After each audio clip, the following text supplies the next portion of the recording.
أعوذ بالله من الشيطان الرجيم. بسم الله الرحمن الرحيم. ومن أحسن قولا ممن دعا إلى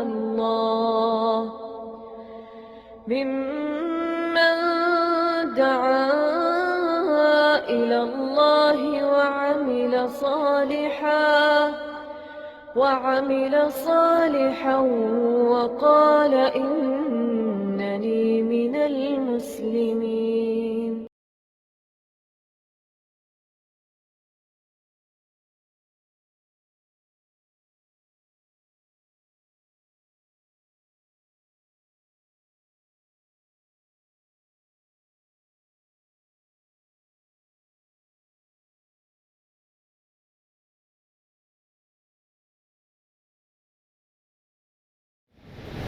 إن الحمد لله نحمده ونستعينه ونستغفره ونعوذ بالله من شرور أنفسنا ومن سيئات أعمالنا من يهده الله فلا مضل له ومن يضلل فلا هادي له وأشهد أن لا إله إلا الله وحده لا شريك له وأشهد أن محمدا عبده ورسوله.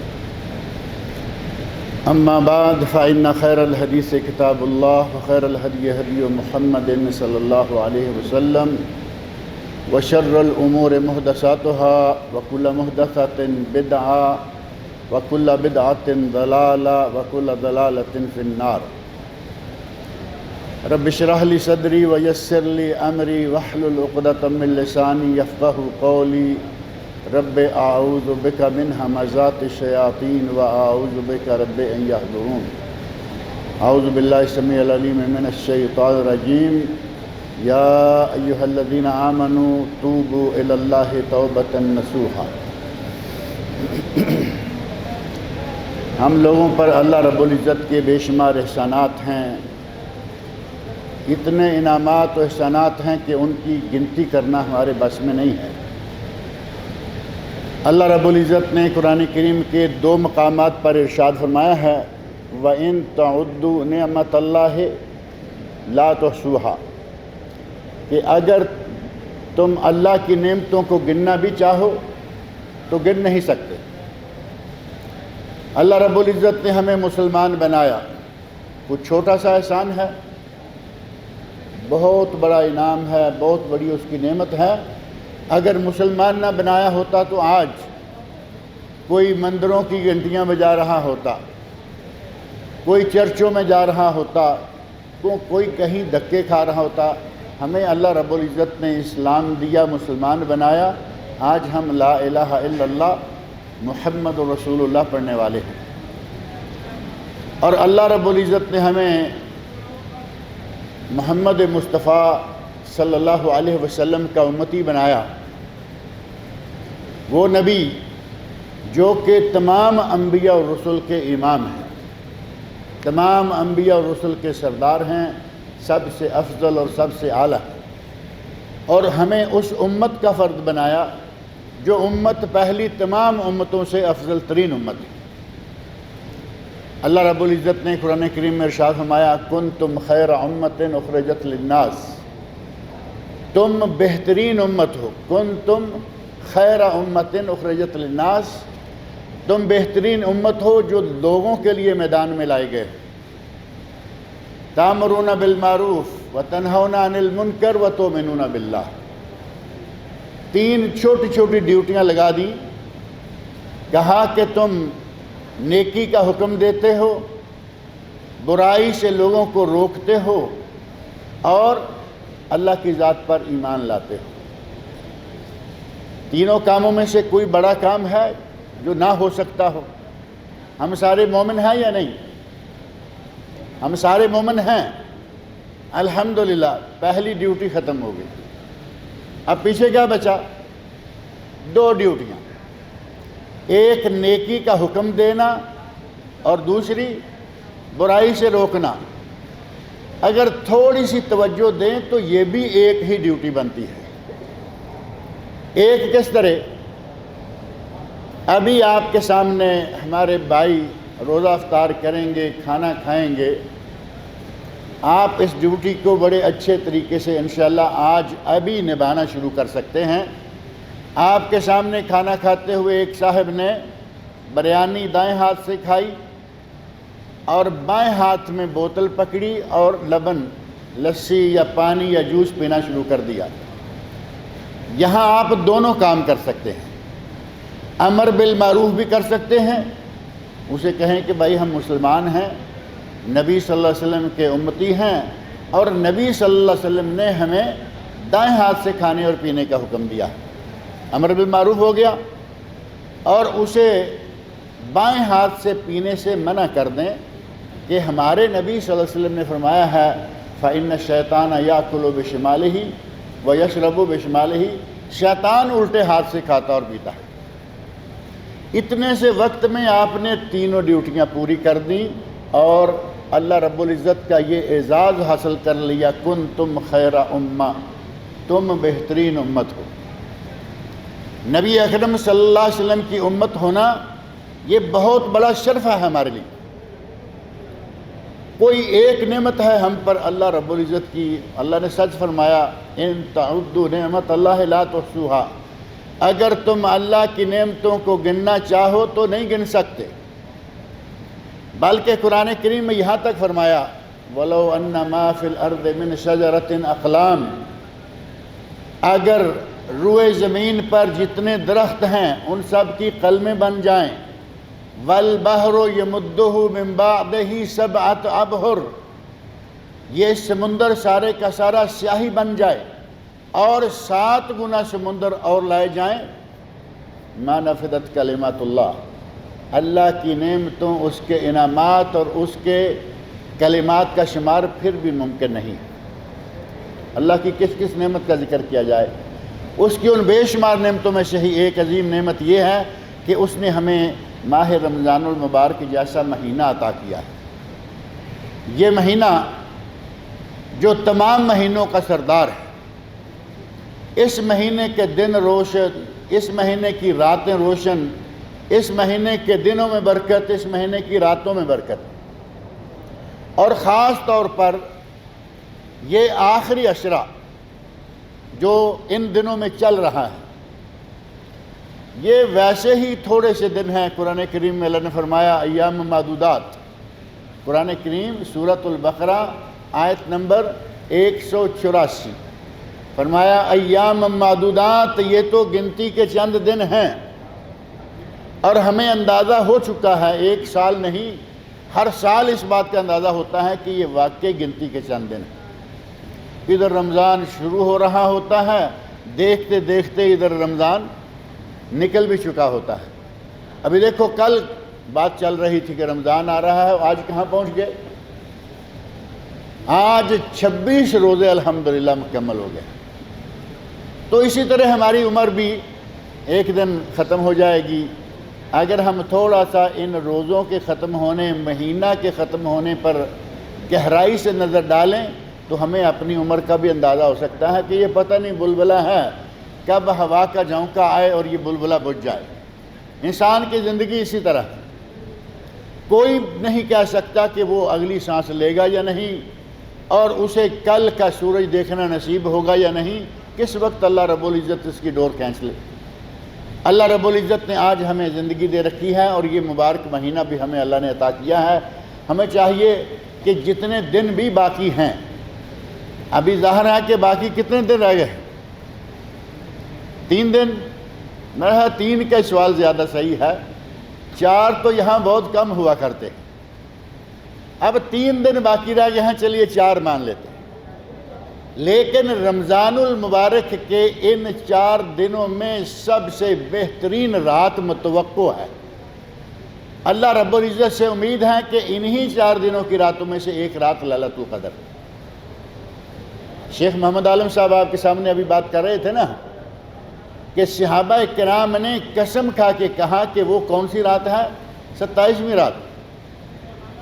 نبی اکرم صلی اللہ علیہ وسلم کو وہ رات بتائی گئی تھی، لیکن 2 مسلمانوں کے آپس میں جھگڑنے کے نتیجہ میں وہ آپ کے ذہن مبارک سے نکل گئی، پھر آپ نے کہا کہ آخری عشرہ میں وہ رات ہے، پھر کہا کہ آخری عشرہ کی طاق راتوں میں وہ رات ہے 21، 23، 25، 27 اور 29۔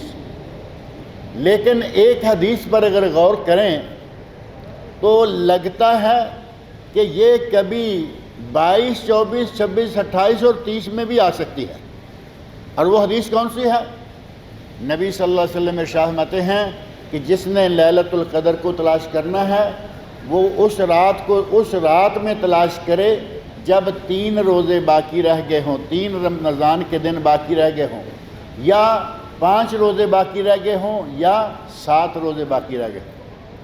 اب یہ نبی اکرم صلی اللہ علیہ وسلم کی صحیح حدیث ہے۔ اگر 3 روزے باقی رہ گئے ہوں تو یہ کون سی رات بنتی ہے؟ جو آج کی رات ہے، صحیح ہے یا نہیں؟ جو ابھی آنے والی ہے 27ویں۔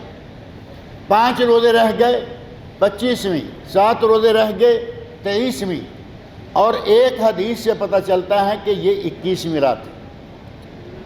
لیکن یہ حساب جو ہم نے کیا ہے یہ کیا ہے جب روزے 30 ہوں، اور اگر روزے 29 ہو جائیں تو پھر 3 روزے باقی رہیں تو کون سی رات آ گئی؟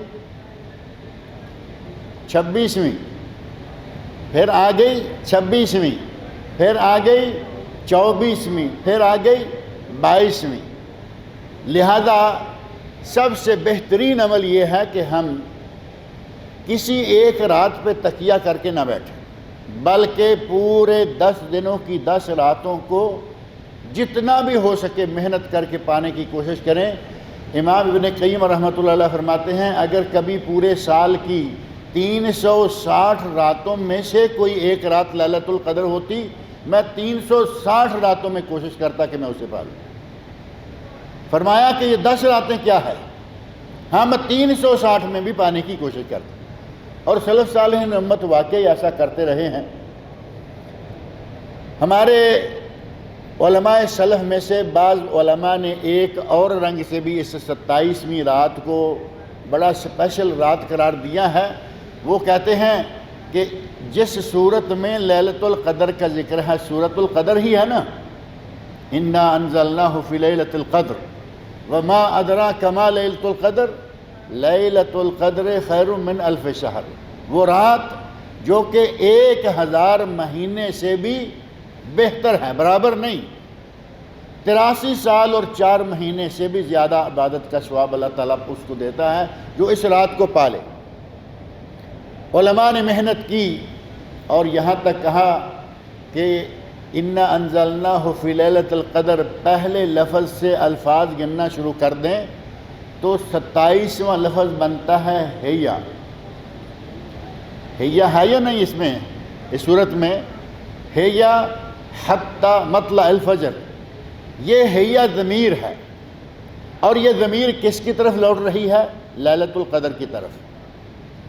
مطلب یہ کہ ہیا وہ لیلۃ القدر ہے، وہ لیلۃ القدر رہتی ہے، وہ برکتوں والی گھڑیاں مسلسل رہتی ہیں حتی مطلع الفجر، یہاں تک کہ فجر طلوع ہو جائے۔ علماء سلف نے محنت کی، الفاظ تک کو گنا اور کہا کہ یہ ہیا کا لفظ جو لیلۃ القدر کے لیے ہے یہ 27واں لفظ ہے، لہذا لیلۃ القدر 27ویں رات ہونی چاہیے۔ یہ ساری باتیں اپنی جگہ بجا، لیکن بالکل صحیح بات یہ ہے کہ ہمیں ان 10 ہی راتوں میں کوشش کرنی چاہیے۔ اللہ رب العزت 10 راتیں کتنی لمبی ہیں، کتنا عرصہ، ہم ساری عمر راتوں کو جاگتے ہوئے گزار رہے ہیں۔ آپ بھی جانتے ہیں، میں بھی جانتا ہوں، آج کل تو راتوں کو سونے کی عادت ہی نہیں رہی، لوگ ساری رات جاگتے ہیں۔ تھوڑا سا کسی نے سونا ہے تو سوتے بھی کب ہیں؟ جب فجر کی اذان ہونے والی ہوتی ہے تو اب سوتے ہیں۔ اب جو اذان سے آدھا گھنٹہ پہلے سوئے گا کیا وہ فجر کے لیے اٹھے گا؟ اس کی فجر گئی۔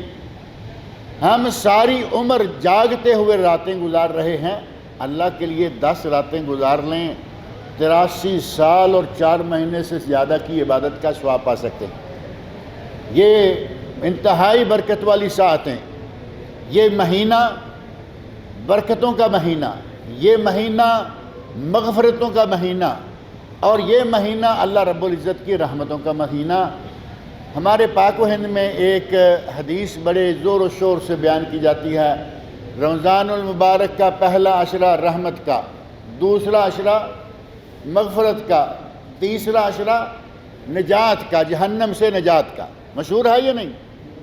اور تینوں عشروں کے لیے الگ الگ دعائیں، الگ الگ اذکار بھی بنا رکھے ہیں۔ اور ہمارے لوگوں کی عادت ہے طواف کے لیے 7 چکروں کی الگ سے 7 دعائیں، سعی کے 7 چکروں کی الگ سے 7 دعائیں، رمضان کے 3 عشروں کی الگ الگ دعائیں۔ یہ حدیث ہی سرے سے ثابت نہیں ہے، یہ نبی صلی اللہ علیہ وسلم کی حدیث نہیں ہے، یہ ناقابل عمل، ناقابل احتجاج حدیث ہے۔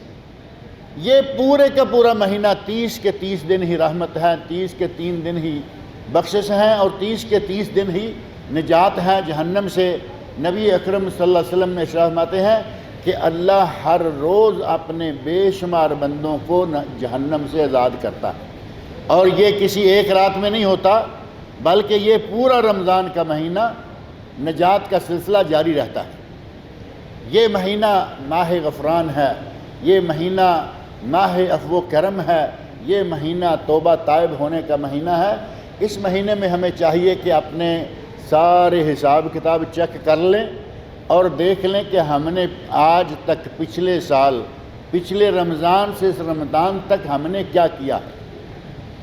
آدمی کو اپنا گناہ اور ثواب کا حساب تو ہوتا ہے یا نہیں؟ ایسا تو کوئی نہیں ہوگا کہ اسے پتہ ہی نہ ہو میں نے سال میں کیا کیا کچھ کیا ہے۔ اگر باریکی میں نہ جائیں گے تو موٹے موٹے الفاظ میں آپ کو معلوم ہے کہ سال میں کتنی نمازیں باجماعت پڑھی، کیا نمازیں ہم نے چھوڑی، لوگوں کی غیبتیں کی، جھوٹ بولا، یہ سارے کے سارے گناہ جو ہیں ہمیں معلوم ہوتے ہیں۔ یہ مہینہ ہے کہ اللہ رب العزت کے سامنے توبہ طائب ہو جائیں، رجوع کر لیں اور عہد کر لیں کہ ہم نے آج کے بعد یہ سارے کام چھوڑے۔ یہ عہد کرنے والا ہے یا نہیں؟ یہ مہینہ توبہ طائب ہونے کا بھی مہینہ ہے۔ آدمی اپنا اللہ کے ساتھ حساب جو ہے وہ صاف کر لے، اور توبہ بھی کیسی کریں؟ میں نے ابھی آپ کے سامنے قرآن کریم کی چھوٹی سی ایک آیت پڑھی ہے، اور یہ سورہ تحریم کی آیت نمبر 8 ہے، یا ایھا الذین آمنوا توبوا الی اللہ توبۃ نصوحا، اے ایمان والو اللہ کی طرف رجوع کر لو، توبہ کر لو، توبہ نصوحا۔ توبہ نصوحا کیا ہے؟ جس میں اگر اللہ اور بندے کے درمیان کے گناہ ہیں تو 3 شرطیں پائی جائیں، وہ ہوگی توبہ نصوحا۔ اور اگر گناہ بندے اور بندے کا آپس میں ہے تو پھر 4 شرطیں پائی جائیں گی، تب جا کے وہ توبہ نصوحا ہوگی۔ اب وہ شرطیں کون کون سی ہیں؟ سب سے پہلی شرط یہ ہے کہ جو گناہ کر بیٹھا ہے اس گناہ پر ندامت کا اظہار کرے۔ آدمی شرمندہ ہو کہ میں اللہ کا ماننے والا ہو کر، رسول اللہ صلی اللہ علیہ وسلم کا ماننے والا ہو کر، مسلمان ہو کر میں کیا کر بیٹھا، اللہ رب العزت کے سامنے ندامت کا اظہار کریں۔ اور نبی صلی اللہ علیہ وسلم کی ایک حدیث آپ فرماتے ہیں الندم و توبہ، ندامت کا اظہار کرنا ہی توبہ ہے۔ آپ نے ندامت کا اظہار کیا، گویا کہ اللہ رب العزت سے توبہ کر لی، اللہ رب العزت اس گناہوں کو معاف کر دے گا۔ الندم التوبہ، ندامت توبہ ہے۔ اور توبہ کرنے والا گناہوں سے یوں پاک ہو جاتا ہے کہ جیسے اس نے گناہ کیا ہی نہیں۔ التائب من الذنب کمن لا ذنب لہ، گناہ سے توبہ کرنے والا یوں ہو گیا کہ جیسے اس نے گناہ کیا ہی نہیں۔ اللہ رب العزت توبہ کے نتیجے میں سارے گناہوں کو معاف کر دیتا ہے۔ پہلی شرط توبہ کے نصوح ہونے کی، توبہ کے صحیح ہونے کی اور مخلصانہ توبہ کی پہلی شرط یہ ہے کہ آپ جو پہلے گناہ کر چکے ہیں ان پر اللہ کے سامنے نادم ہوں، شرمندہ ہوں اور اللہ رب العزت سے معافی مانگیں۔ اور دوسری شرط یہ ہے کہ جو گناہ ہو رہا ہے، جو گناہ کر رہے ہیں، اس گناہ کو اسی وقت چھوڑ دیں۔ اب یہ بھی ایک ہمت کی بات ہے، بعض لوگ گناہ کر رہے ہوتے ہیں، انہیں بتائیے کہ بھائی یہ گناہ ہے، تو اسی وقت چھوڑنے کی بجائے وہ کہیں گے ہاں ٹھیک ہے، ہم یہ سوچیں گے، اور دور جانے کی ضرورت نہیں ہے۔ کئی لوگوں کو بتایا گیا، کہا گیا کہ تمباکو نوشی حرام ہے، تمباکو نوشی، سگریٹ، حقہ، چرٹ، بیڑی، سگار، یہ جتنی بھی چیزیں ہیں، تمباکو نوشی حرام ہے، تو کہیں گے کہ ٹھیک ہے، بات سمجھ میں آ گئی ہے، لیکن جو پاکٹ میں ایک ہے، پاکٹ میں ایک پیکٹ ہے، پیکٹ میں ابھی 15-20 سگریٹ باقی، 20 کا تو کل ہوتا ہے، 10-15 سگریٹ باقی ہیں، 10-15 سگریٹ ضائع کرنے کے لیے تیار نہیں کہ یہ ختم ہوگا تو اس کے بعد ہماری توبہ ہے۔ یہ ہے ہماری بہادری۔ 10-15 سگریٹ کے لیے اپنے ایمان کو کچھ اور عرصے کے لیے، اپنی اس توبہ کو کچھ عرصے کے لیے اور ٹال رہا ہے۔ کون جانتا ہے کہ یہ 15 سگریٹ ختم ہونے تک تم زندہ رہو گے؟ کوئی نہیں جانتا۔ جس وقت اللہ رب العزت کی طرف رجوع کرنے، توبہ کرنے کی نیت ہو جائے، اسی وقت فوری طور پر گناہ کو چھوڑ دیں، اس کے نشانات کو مٹا دیں۔ شراب پینے کی عادت ہے، گھر سے شراب کو نکالیں، شراب کی بوتلیں توڑیں، شراب پینے والے گلاس، شراب پینے والے کچھ گلاس اسپیشل قسم کے ہوتے ہیں نا، جن کی گردن سی بنی ہوئی ہوتی ہے، اوپر جا کے پھر گلاس بنتا ہے، اس گلاس میں تو حلال جائز جوس اور پانی پینا بھی جائز نہیں ہے۔ ایسے گلاسوں میں جو خالص شراب پینے کے لیے استعمال ہوتے ہیں، جس کو میرے خیال ہے پیک کہتے ہیں، اس میں پانی پینا، اس میں جوس پینا، اس میں لبن یا لسی پینا، اس میں کوئی چیز پینا بھی جائز نہیں ہے۔ نبی صلی اللہ علیہ وسلم نے ان برتنوں کا استعمال منع کر دیا تھا جن برتنوں میں شراب پی جایا کرتی تھی۔ تو آج ہم اپنے مہمانوں کو اس طرح کے برتنوں میں جوس دے رہے ہوتے ہیں، جو کہ صحیح نہیں ہے۔ اگر توبہ کا ارادہ ہو جائے تو فوری طور پر جتنے بھی گناہ کے نشانات ہیں ان کو بھی مٹا دیں، توبہ بھی کریں، اور کچھ یادگاریں بھی سنبھال کے رکھیں۔ تو کیا سمجھتے ہیں کہ یہ توبہ قبول ہو جائے گی؟ گناہ کی یادگاریں، یہ گلاس یا اس طرح کی کچھ اور چیزیں، وہ بھی سنبھالے ہوئے ہیں، اگر ان کو سنبھال کے رکھیں گے تو توبہ نہیں ہوگی۔ توبہ تب ہے کہ اس گناہ سے فوری طور پر اپنا ہاتھ اٹھا لیں، اور جتنی اس کی یادیں، جتنے اس کے متعلقات ہیں، ان سب کو ضائع کر دیں۔ نبی اکرم صلی اللہ علیہ وسلم کے عہد مبارک میں جب شراب کی حرمت آئی، شراب کو اللہ رب العزت نے کئی مراتب میں، کئی مراحل میں سٹیپ بائی سٹیپ حرام کیا، لیکن جب میں اس کی تفصیل میں نہیں جاتا، جب اللہ رب العزت نے شراب حرام کر دیا اور نبی اکرم صلی اللہ علیہ وسلم کی طرف سے منادی ہو گئی، گلی میں منادی دینے والے نے کہہ دیا کہ اللہ رب العزت نے آج شراب حرام کر دی ہے، اس وقت اہل مدینہ صحابہ کرام کا کیا حال تھا؟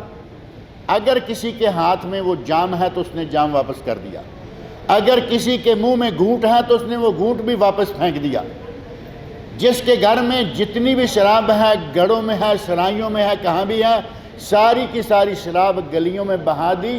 حضرت انس رضی اللہ عنہ فرماتے ہیں فجرت سکک المدینہ، مدینہ منورہ کی گلیوں میں شراب یوں بہنے لگی جیسے بارش کا پانی بہ رہا ہے۔ اگر توبہ کریں تو اس طرح کی توبہ کریں، اس گناہ کے جتنے بھی نشانات ہیں ان سب کو بھی مٹا دیں، فوری طور پر اس کو گناہ کو ترک کریں اور نشانات ختم کر دیں۔ پہلے نمبر پر اللہ کے سامنے ندامت کا اظہار کریں، دوسرے نمبر پر اس فعل کو، اس برے کام کو فوری طور پر چھوڑ دیں، اور تیسرا یہ کہ اس کام کو آئندہ نہ کرنے کا عزم بالجزم کر لیں کہ یہ کام آج کے بعد نہیں ہوگا۔ اور کئی لوگوں کو دیکھا گیا ہے کہ وہ بڑا عزم کرتے ہیں، بلکہ باقاعدہ عزم کے ساتھ قسم کھاتے ہیں کہ میں آج کے بعد یہ گناہ نہیں کروں گا، میں آج کے بعد یہ کام نہیں کروں گا۔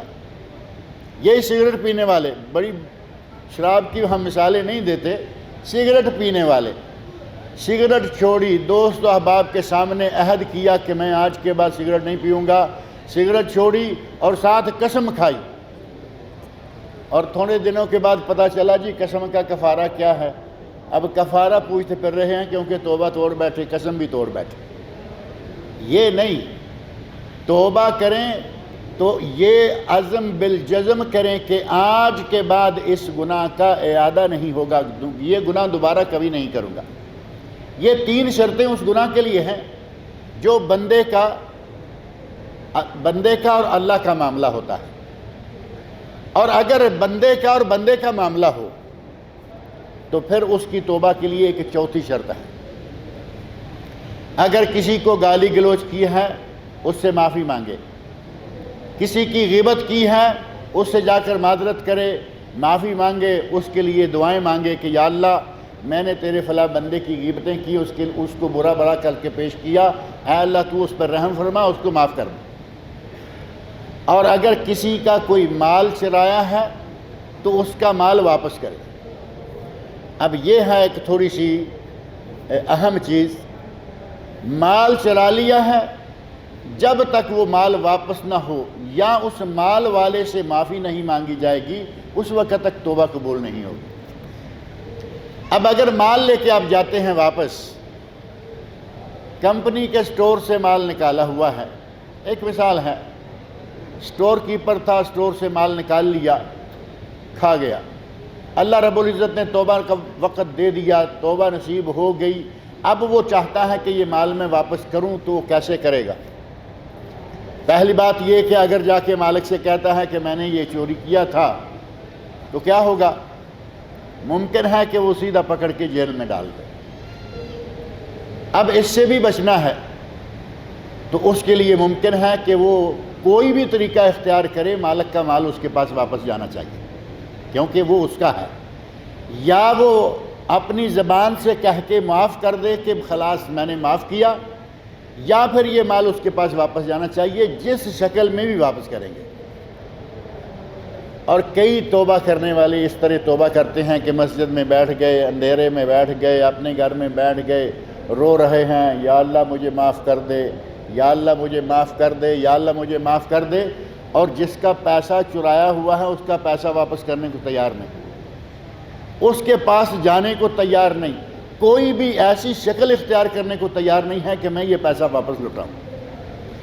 بھائی مال آپ نے چرایا ہے اپنے مسلمان بھائی کا، جب تک اس مسلمان تک مال واپس نہیں جائے گا اللہ اس کو معاف نہیں کرے۔ یہ حقوق العباد کا معاملہ ہے۔ اللہ رب العزت کے اپنے جو حقوق ہیں وہ تو معاف کر دیتا ہے، وہ غفور رحیم ہے۔ معاملہ رہا بندوں کا آپس میں، گالی دی مجھے معافی مانگتا ہے اللہ سے، غیبتیں کی میری معافی مانگتا ہے اللہ سے، مال چرایا میرا اور معافی مانگتا ہے اللہ سے، جب تک یہ مال واپس نہیں کرے گا اس وقت تک یہ توبہ قبول نہیں ہوگی۔ اور توبہ کرنا، ہم سارے گناہ گار ہیں یا نہیں؟ یا کوئی پاک باز بھی ہے جو کہے کہ میں معصوم ہوں؟ معصوم اللہ کی ذات ہے یا اس نے اپنے انبیاء کو معصوم رکھا ہے؟ ان کے علاوہ صحابہ کرام سمیت کوئی بھی شخص معصوم نہیں۔ توبہ کرنے والوں کے واقعات پر اگر نگاہ ڈالیں تو پتہ چلتا ہے کہ صحابہ کرام کا معاشرہ جو انتہائی مقدس، انتہائی پاک معاشرہ تھا، گناہ وہاں بھی ہوتے تھے اور وہاں بھی توبہ کے کچھ واقعات پیش آئے۔ ان میں سے ایک واقعات، آدم علیہ السلام سے غلطی ہوئی۔ اب یہ صحابہ کرام تو بعد کی بات ہے، ہمارے بابا آدم علیہ السلام سے غلطی ہوئی یا نہیں ہوئی؟ غلطی کے نتیجہ میں اللہ نے انہیں جنت سے نکالا۔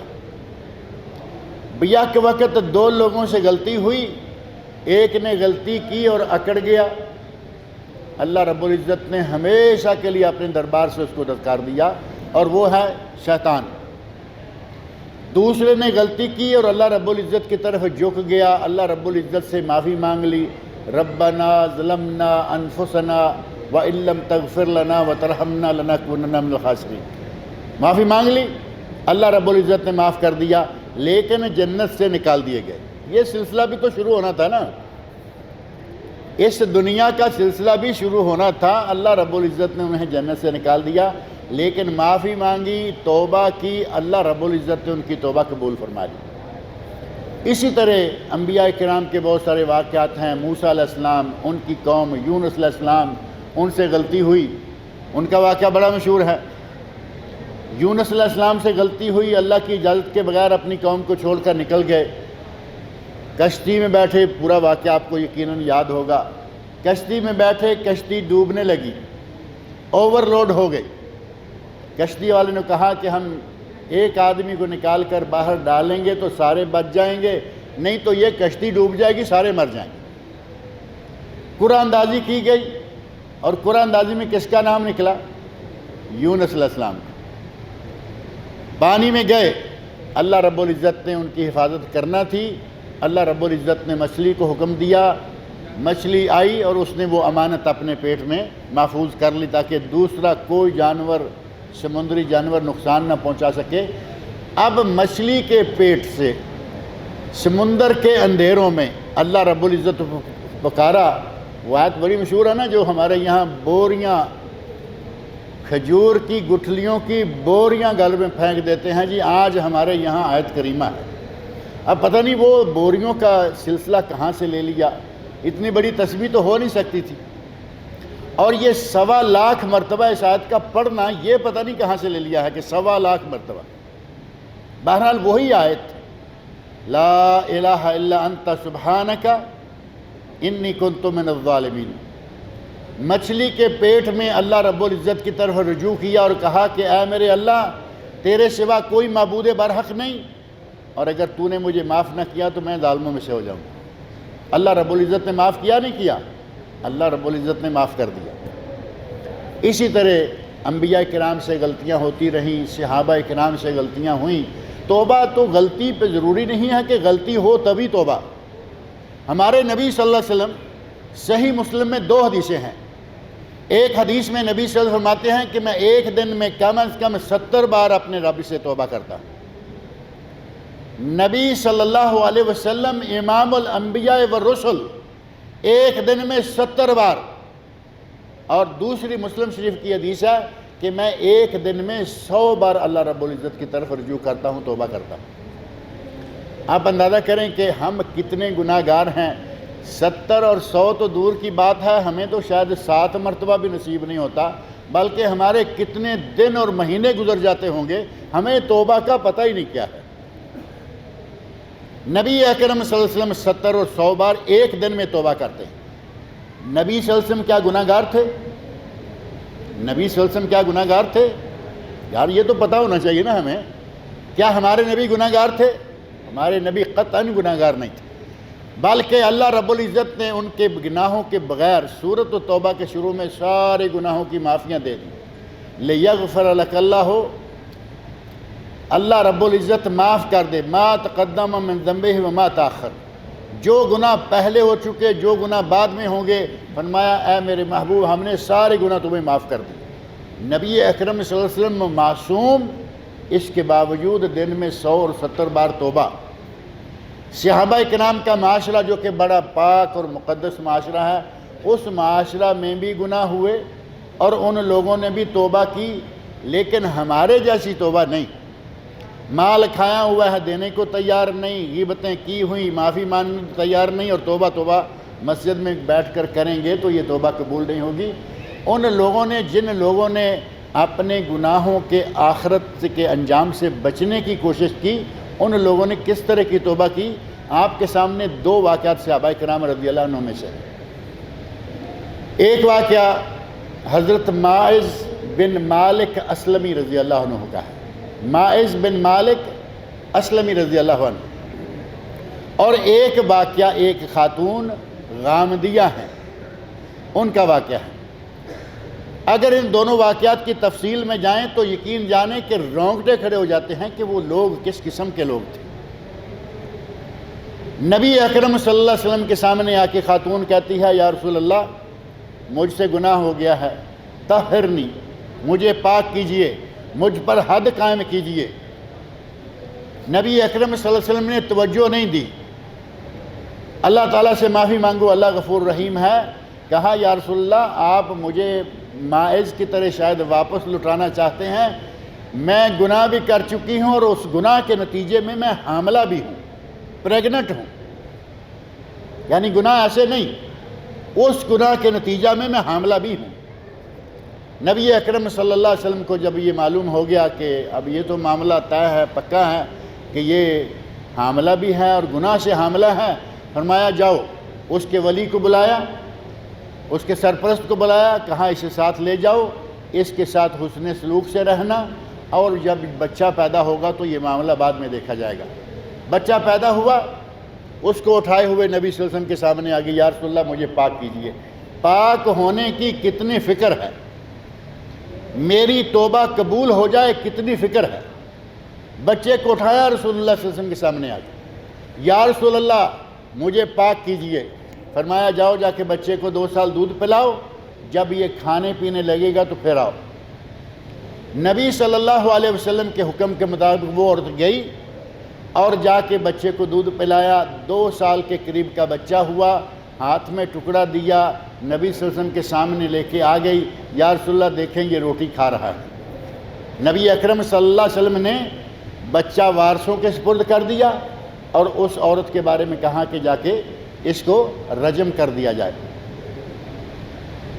رجم، سنگسار کرنا، نبی اکرم صلی اللہ علیہ وسلم کے حکم سے اس عورت کو سنگسار کر دیا گیا۔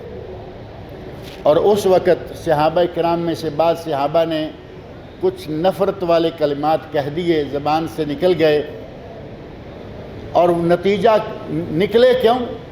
اس کا خون اڑ کر، کوئی کنکر لڑکا، اس کے لڑکنے سے کوئی قطرہ خون کا اس کے صحابی کے جسم پہ جا کے پڑا، تو تھوڑے سے الفاظ سخت نکل گئے۔ نبی اکرم صلی اللہ علیہ وسلم نے ارشاد فرمایا کہ اس عورت نے وہ توبہ کی ہے کہ اگر پورے مدینہ کے گناہ گاروں پر اس کی توبہ تقسیم کرے، اللہ سارے گناہوں کو معاف کر دے گا۔ صحابہ کرام کا معاشرہ انتہائی مقدس اور پاک معاشرہ، لیکن گناہ وہاں بھی ہوا، لیکن گناہ کر کے اپنے آپ کو چھپائے نہیں پھر رہے، بلکہ اللہ رب العزت سے گناہ کی معافی مانگی، نبی صلی اللہ علیہ وسلم کے سامنے جا کر اپنے آپ کو پاک کروانے کا باقاعدہ مطالبہ کیا۔